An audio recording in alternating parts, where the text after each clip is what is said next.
Hey guys, so this is Real, walang halong MS, and welcome to my night vlog. Yes po ako, mag-vlog tayo ngayon ng gabi.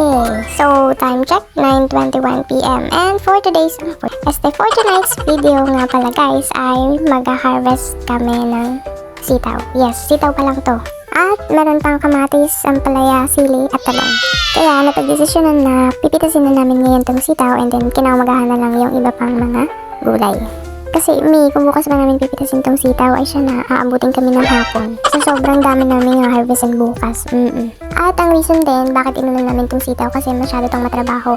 After nito mapitas, itatali pa namin to ng per-peraso. Depende sa laki or sa haba niya. Ganun. Kaya inunan namin siya. Para bukas, itatali na lang siya. So, bale, 5 lang kami nag-harvest ngayon ng sitaw.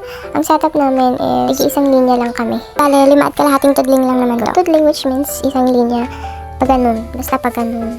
Dahil hindi ko naman kaya bitbitin lahat ng napitas ko, ay nilagay ko na lang siya dyan sa creeks.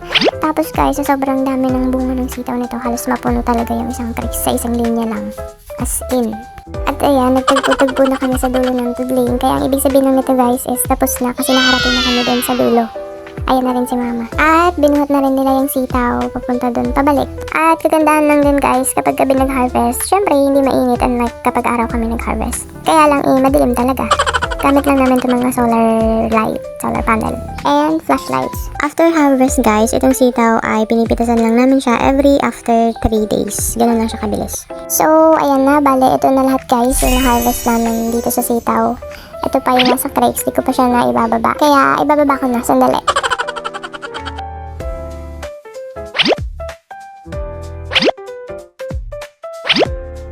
Time check, it's 9:51 PM. So, katatapos lang namin guys. So, ito na yung lahat, yung na-harvest namin, diba? Sobrang dami niya. Kaya, gutom na ako guys. So, kakain muna kami. Ayan, ng inihaw na bangus. Kain tayo. Dahil nga gabi kami nag-harvest ng sitaw, ay napagdesisyonan ko na rin na dito na lang din ako matulog. And nagbaon lang ako ng tent, powered by Suzuki. Uy! So dito ko talaga yan siya, hiniram ko lang. Halos lahat pala kami ay dito na natulog. Sama ko na rin yung mga kapatid ko. At ayan, yung pusa ko. Hindi ko siya maiwan-iwan, kasi nga gawa ng binabangay siya ng kapitbahay naming pusa. Oo, alam di bang lumpo pa yan, hindi nga yan makatayo Mag 1 week na nga sa kwarto ko natutulog tong pusa ko na to. How dare that cat. Uy, tama ka na, isingit pa yan siya. Ayan, for the petification ako dyan, tapos ko lang maghugas kasi kinabukasan mag-harvest na kami. Bye. Good night.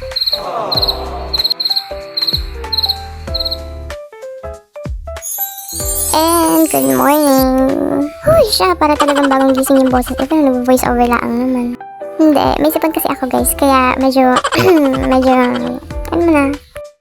So, kape muna tayo bago ang lahat, bago siya magbago. Uy, agang hugot naman. Time check guys, it's 6:57 AM. So, ayan. Pagkagising ko, ganyan yung itsura nila dyan. Yung sitaw na isang tumpok dyan kagabi, ganyan na lang siya kakonti. O, diba? Perfect. Pagkagising ko pala ang ay napalilibutan na nila ako. Ano ba ang agang-aga pala ang kanina mga alas 4 pa lang natin, ginigising na ako, uga na ng uga yung tent. Abaw, baka naman pwedeng makapalugit-palugit naman ng gising at nag-overnight kami kagabi. At ito na nga guys yung sinasabi kong matrabaho talaga ang sitaw kasi nga tinatali ito per peraso. Kapag medyo mahaba siya, yung sitaw, bale, 8 peraso lang siya sa isang tali. Kapag medyo maiikli naman, ginagawa na namin 10 peraso sa isang tali o kaya 12 peraso. Ganun. Tapos ayun, scam kang sitaw ka. Kaya nga namitas na kami kagabi para hindi napipitas ngayong umaga. Abay, namitas pa rin ako. Hindi kasi guys, mabilis talaga siya lumaki. Pero at least, konti na lang din ulit yung pinitas namin. Kasi nabawasan na rin namin kagabi. At pagdating naman dito guys sa kamatis ay nakapitas na rin sila. So, namitas rin naman siguro ako dito ng mga very light lang. Pero patapos na rin kasi, kaya ayan. At paalala lang po pala guys, this video was taken last month pa. So, nung February pa tong video na to. And sad to say, ngayon lang talaga siya na-post. And nung February, ang presyo ng kamatis ay mataas pa siya. Unlike ngayong March, bumaba ang presyo ng kamatis.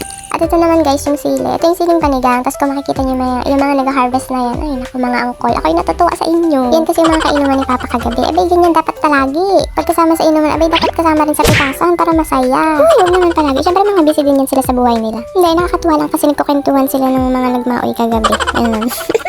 At ito na nga lahat guys yung na-harvest na kamatis. Pagkatapos yan mapitas, ay next natin gagawin ay iba-bundle. So sa isang bundle, meron siyang 11 kilos. At ang presyo naman guys ng isang bundle ay depende sa supply kasi minsan bumababa, tumataas. Ganun lang siya. Pero noong mga panahon na to guys ay February to. So yung presyo ng kamatis dito ay medyo mataas pa, nasa 60 pa. Tapos pagsampa ng March, ayun na, bumaba na siya na bumaba hanggang sa nag-25 pesos na lang siya per kilo. O diba, nakakasad. Okay lang naman na bumaba ang presyo pero sana naman wag naman sobrang baba. Kasi namumuhunan nga rin naman sa pagtatanim. Itong kamatis namin guys ay siguro mga nakakatatlong harvest pa lang kami. Kaya kung makikita nyo, goods pa talaga siya lahat. Halos wala pang reject. At syempre, ang pinaka-goods dito sa kamatis guys ay kapag mataas ang presyo. Oo, yun lang yun. Abay, syempre naman po, goods na goods yun. At hindi nga naman talaga madali ang pagtatanim ng gulay. So, dahil nga makapabannog, umupo muna ako dyan at nanggigil ng pusa. Ayan guys, this is Fukirat, ang pusa dito ni mama sa kubo na sungit-sungit din ang kagandahan. Uy, may galit sa pusa. Eh paano? Napakadamot magpagigil. Tuwing mag-harvest nga kami guys ng gulay, ay ganito lagi ang ganap. So, mga busy talaga ang mga person. Habang namimitas kami, minsan nandyan na yung mga bumibili. Yung mga bumibili naman yung mga napapadaan lang dyan, o kaya yung mga buyer namin talaga mismo. At katulad na sa kamatis, pagkatapos din guys napitas yung sili ay binibundle din siya. So sa isang bundle, meron siyang 11 kilos lang din. At ang mga panahon din ito, ang kilo pa ng sili dito guys ay 50. Tapos ayun, pagdating ng March, bumaba na rin ng bumaba yung kilo niya. Time check, it's 10:20 AM. At dahil nga nagutom na ang mga ante, mga angkol magpitas ng gulay, ayan, kumain na muna sila. Sila ang mga masisipag naming import ngayong araw dahil sa pagtulong sa amin sa pamimitas ng gulay. Ayan, shoutout po sa inyong lahat. Maraming salamat. At dahil dyan, ay libre na po ang inyong ulam pag uwi. Yes! At dahil nga dyan guys, ay hanggang dito na lang din ang ating video. And that's all for today's video guys. Thank you for watching and hope you enjoy watching this video. Bye!